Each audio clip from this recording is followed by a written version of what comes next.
मनुष्य जीवन में लक्ष्य कौन रहा दरकार? मनुष्य जीवन लक्ष्य मनुष्य आज भूली जाइथिबा दृष्टिकोण निजर लक्ष्य विच्युत हो अनेक दुख जंत्रण अच्छे। मनुष्यर लक्ष्य जहाँ ता सांगरे जीव अर्थ जीवन में मोक्ष मुक्ति आनंद प्राप्त हवा मनुष्य जीवन लक्ष्य। घर द्वार करवा पत्नी पुत्र सहित रहिबा सुखरे रहिबा एवं सबु छाड़िकी जीवा गोटे मनुष्यर लक्ष्य नुहे। जहाँ नेकी गले मनुष्य जीवन सार्थक हब दया क्षमा परोपकार सेवा सहनशीलता आदि भल गुण गुड़िक रहिले जीवन लक्ष्य से आनंद प्राप्ति बा आनंद स्वरूप परमात्मा प्राप्ति ही प्रकृत जीवन लक्ष्य। भागवत गोटे बाणी अच्छी अनेक जन्म तप बले मनुष्य जन्म महितले वास्तव में कौन अनेक जन्म तप बले मानव शरीर हमको मिली? निश्चित आम भारत आम जो आर्यावर्त संस्कृति अच्छु आम पुनर्जन्म को मानु। पुनर्जन्म बड़ कथा हूँ आम या पूर्वर पशु पक्षी कीट पतंग विभिन्न प्रकार जन्म को नहीं आमे मनुष्य जन्म पाइछु। मनुष्य जन्म पाइला परे हमर प्रथम कर्तव्य होची एई जन्म को बा एई मनुष्य जन्म को सार्थक करिबा। कोन करिबा ना विचार पूर्वक कर्म करिबा, शास्त्र अनुमोदित कर्म करिबा एवं गुरु गुरुजन साधु संत माने जो कथा कहिसंती सेमानक मार्ग रे चलिबा। ए तीनिटी काम करले मनुष्य जीवन सार्थक। आपनको मतरे बापा माँ बड़ ना भगवान? नहीं बापा माँ ही भगवान को चिन्हांती। भगवान तो समस्त बड़ बापा माँ भी भगवान को प्रणाम करती आम भी प्रणाम कर किंतु बापा माँ तो भगवान को परिचय कराती ना। तेणु प्रथमे बापा माँ को प्रणाम करवा तांको द्वारा भगवान किए ईश्वर किए संसार कौन जीव कौन यू सब जाना सब प्रणाम करवा किंतु बापा माँ को प्रणाम करवा प्रत्येक लोकर प्रथम कर्तव्य। भगवान को पाइबार सरल मार्ग आपन मतरे? भगवान को पाइबार सरल मार्ग होउची ध्यान एकाग्रता एवं दुर्नीति बा दुष्कर्म ठारू दूरे रहिबा। दुष्कर्म बोले जेते सब भूल काम दुरित कर्म ताठू दूरे रहिबा। दूरे रहिले शुद्ध आत्मा ही परमात्मा आनंद को उपलब्धि करे। कहे मंत्र पूजा पाठ करने द्वारा मानसिक पूर्ण हुए ता उपरे आपण कौन मत रखिए? देखंतु मानसिक पूर्ण हवा संभवपर नुहे। मु जहा मन करी मते ओडिसा रे राज्यपाल कर दियो ये केबे पूर्ण हबनी। मु हजारे पूजा पाठ कले भी हजारे रुद्राभिषेक जहा मोर कर्मर सीमा भितरे थिबो एवं जहा मोर प्राप्त हबार योग्यता थिबो ताहा ही मते मिलिबो। मु कोन मानसिक चिंतन कले मिलिबो नाही। आजिकाली किछि लोक ए संबंध रे आपनको भ्रांत धारणा देइचंती बोली आमे जहा कहि तमे जहा कहबो मु ता करि देबी एक भ्रांत धारणा सेमान हाबुडे रे पडंतु नाही। आज्ञा सेमाने निज भाग्य नियंत्रण करि नाहंती बोली आपनको ए कथा कहउचंती।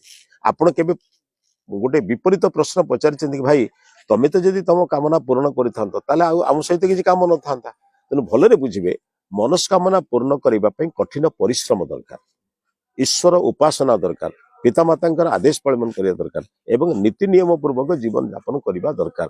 केवल मानसिक करदेले पूजा पाठ करदेले कोनोसी कर्मफल केबे मिले नै बा कोनोसी मानसिक हमको मिले ना।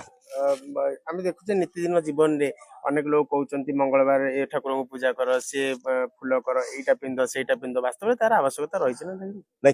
शुणु प्रथम कथा हूँ गोटे पिला को स्कूल को जीवा चॉकलेट दि जाए कह जाए बाबू शीघ्र उठ जथा शीघ्र गाधा खा कि जो पिलाटी नियम कानून जानी नब ताको कहवा दरकार पड़े से तो स्वतः जीव।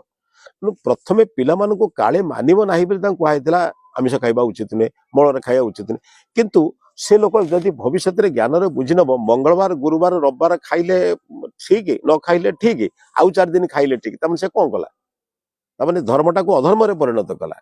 आम शास्त्र कहूँ जहाँ ठीक सबुदिन कर जहाँ भूल केबे करना यह ही धर्म। गाँ गाँ रे बढ़ुची लोक सब गाँव रे विश्व शांति महायज्ञ होउची। नहीं नहीं विश्व शांति महायज्ञ हबार किसी आपत्ति नहीं किंतु विश्व शांति महायज्ञ नाम रे मनोरंजन करिबा लोकों को विभिन्न प्रकार आकर्षणीय जिनिस द्वारा आकर्षित करिबा यह भूल किंतु यज्ञ भूल नुहे। विश्व शांति यज्ञ उद्देश्य भूल नहीं किंतु विश्व शांति यज्ञ ना आम जो आडंबर पूर्ण मनोरंजन पूर्ण लोकाकर्षण काम करूँ ताहा ही भूल। पंडित जी एक्चुअली भगवान कोठी अछि मन रे ना मंदिर रे? देखो भगवान सबुठी अछंती एवं मिलिबा स्थान होची हृदय। मु जेते भीतर को जीवी जेते ध्यान करी जेते एकाग्र हेबी जेते मो भीतर को जाई मो ईश्वरंकर उपासना करी सेते ईश्वर को पाई परिबी। आपन मतरे खुशी रो संज्ञा आया खुशी रो संज्ञा कोन? अच्छा खुशी रो संज्ञा होची मु बरंग दुख पाए अन्य को दुख देवी नहीं ମୋ ସୁଖ ବରଂ କମି ଯାଉ କିନ୍ତୁ କାହାର ସୁଖ ନ କମୁ। ଏହା ହଉଛି ସବୁଠାରୁ ବଡ ଖୁସି। ଦେଖିବେ ପିଲାଟା ନିଦରେ ଭଲରେ ଶୋଇଲେ ମାଆକୁ ଶାନ୍ତି ଲାଗେ। ପିଲାଟା ଯଦି ଯୋଉଦିନ ଖୁସି ଅଛି ସେଦିନ ମାଆକୁ ଖୁସି ହୁଏ। ସେଇଦିନ ଆମେ ଖୁସି ହବା ଯୋଉଦିନ ସଂସାରର ଅନେକ ଲୋକ ଖୁସି ହେବେ, ମୋ ପରିସର ଲୋକ, ମୋ ସଂସାର ଲୋକ, ବିଶ୍ୱ ଲୋକ ଯୋଉଦିନ ଖୁସି ହେବେ ସେଇଦିନ ହିଁ ଶ୍ରେଷ୍ଠ ଖୁସି। ସବୁ ଥାଇକି ମଣିଷ ଆଜି କାହିଁକି ଦୁଃଖୀ? ନାଇଁ, ସବୁ ଥାଇକି ମଣିଷ ଦୁଃଖୀ ହବାର ମୂଳ କାରଣ ହଉଛି ସେ ଘର ବଦଳଉଛି, ବେଡିଂ ବଦଳଉଛି, ଡାଇନିଂ ଟେବୁଲ ବଦଳଉଛି, ବେଡସିଟ୍ ବଦଳଉଛି, ଟିଭି ବଦଳଉଛି, ଗାଡି ବଦଳଉଛି, କିନ୍ତୁ ନିଜେ ବଦଳୁନି। ସେଥିପାଇଁ ଦୁଃଖୀ। ନିଜେ ଯୋଉଦିନ ବଦଳିବ ସେ ନିଜେ ବଦଳିଯିବ, କେମିତି ବଦଳିବ? ନିଜେ ବଦଳିବାର କାରଣ ହଉଛି ତାର ଭୁଲକୁ ଛାଡିବ, ଭଲକୁ ଯୋଡିବ, ତାହେଲେ ସେ ଭଲ ମଣିଷ ହବ। ଆସନ୍ତୁ, ଯଦି ଭଲ ମନ୍ଦ ଜାଣି ନ ପାରୁଛନ୍ତି ତାହେଲେ ଜୀବନରେ ଜଣେ ମାର୍ଗଦର୍ଶକ କରନ୍ତୁ। ଆଜି ଗୁରୁ ପୂର୍ଣ୍ଣିମା, ତେଣୁ ମାର୍ଗଦର୍ଶକ କରିବା ଦ୍ୱାରା ଆପଣ ଜାଣିବେ, ତା ଦ୍ୱାରା ଆପଣ ଠିକ ଓ ଭୁଲଟାକୁ ଜାଣିପାରିବେ, ଠିକକୁ ଗ୍ରହଣ କରିବେ, ଭୁଲକୁ ଛାଡିବେ। ପଣ୍ଡିତଜୀ, ମୁଁ ଆପଣଙ୍କ ପୂର୍ବରୁ ଆଉ ଜଣେ ପଣ୍ଡିତଜୀଙ୍କର ନେଇଥିଲି ମତାମତ ଏଇ କାର୍ଯ୍ୟକ୍ରମ ମାଧ୍ୟମରେ। ସେ କହିଲେ ଯୋଉମାନେ ଆପଣଙ୍କର ଶତ୍ରୁ ଥାନ୍ତି ସେମାନେ ଆପଣଙ୍କ କୋଳରେ ଜନ୍ମ ନିଅନ୍ତି ପୁତ୍ର ପୁତ୍ରୀ ହେଇକି, ତାର ସତ୍ୟତା କେତେ ଅଛି? ନାଇଁ, ତାର ଶତ୍ରୁତା ନୁହେଁ। ଦେଖନ୍ତୁ, ସବୁ ପୁତ୍ର ସମାନ ନୁହନ୍ତି। କିଛି ପୁତ୍ର ଅଛନ୍ତି ଯୋଉମାନେ ପୁଙ୍ନାମ ନରକରୁ ବାପା ମାଙ୍କୁ ତ୍ରାଣ କରନ୍ତି। ଯେଉଁ ପୁତ୍ରବଧୂ ମାନେ ବାପା ମାଙ୍କ ଆଦର୍ଶକୁ ହତ୍ୟା କରି ନିଜର ଜୀବନର ସୁଖ ପାଇଁ ସବୁ କିଛି କରନ୍ତି, ସେଇମାନେ ପ୍ରକୃତ ଋଣାନୁବନ୍ଧୀ। ସେଇମାନେ ଯେ ଭାବେ ଯେମିତି ହୁଏତ ଆମକୁ କଷ୍ଟ ଦେବା ପାଇଁ ପିଲାମାନେ ଆସିଛନ୍ତି କର୍ମଫଳ ଭୋଗ କରିବା ପାଇଁ। ଅବଶ୍ୟ କର୍ମଫଳ ଭୋଗ କରିବା ପାଇଁ ପରବର୍ତ୍ତୀ ପିଢିର କିଛି ସହଯୋଗ ଅଛି। ଆମେ ଆଶା କରୁଛୁ ପରବର୍ତ୍ତୀ ପିଢି ମାନେ ବାପା ମାଙ୍କର ସେବକ ହୁଅନ୍ତୁ, କିନ୍ତୁ ବାପା ମାଙ୍କୁ କଷ୍ଟ ଦିଅନ୍ତୁ ନାହିଁ। ଯଦି କଷ୍ଟ ଦିଅନ୍ତି ତାହେଲେ ମୁଁ ଭାବୁଛି ଯୋଉ କଥା ଆପଣ କହୁଛନ୍ତି, କୋଉ ପଣ୍ଡିତ କହୁଥିଲେ, ସେ ବି ଏକ ପ୍ରକାର ଠିକ। କାହିଁକି ନା ତାଙ୍କ ଦ୍ୱାରା ପିତାମାତା ମାନେ କଷ୍ଟ ପାଉଛନ୍ତି, ତେଣୁ ସେଭଳି କଷ୍ଟ ଦିଅନ୍ତୁ ନାହିଁ। ମନକୁ କେମିତି ନିୟନ୍ତ୍ରଣକୁ ଆଣି ହବ?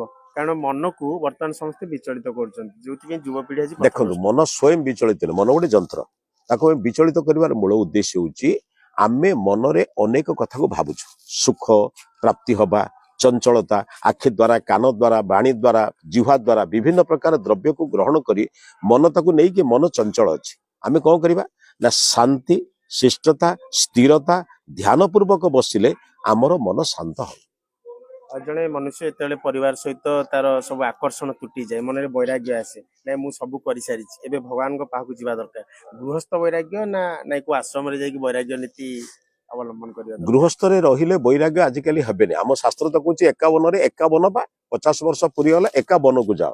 ବଣକୁ ଯଦି ନ ଗଲ, ଗୃହସ୍ଥରେ ରହି କୌଣସି ଦାୟିତ୍ୱ ସମ୍ପନ୍ନ ନ ରହି, ଦାୟିତ୍ୱ ପିଲାମାନଙ୍କୁ ଦେଇ, ପୁତ୍ରକୁ ପୁତ୍ରବଧୂକୁ ଦାୟିତ୍ୱ ଦେଇ ଯଦି ମଣିଷ ନିଷ୍କାମ କର୍ମ କରିବ ତାହେଲେ ଘରେ ରହିଲେ ବି ସେ ସନ୍ନ୍ୟାସୀ।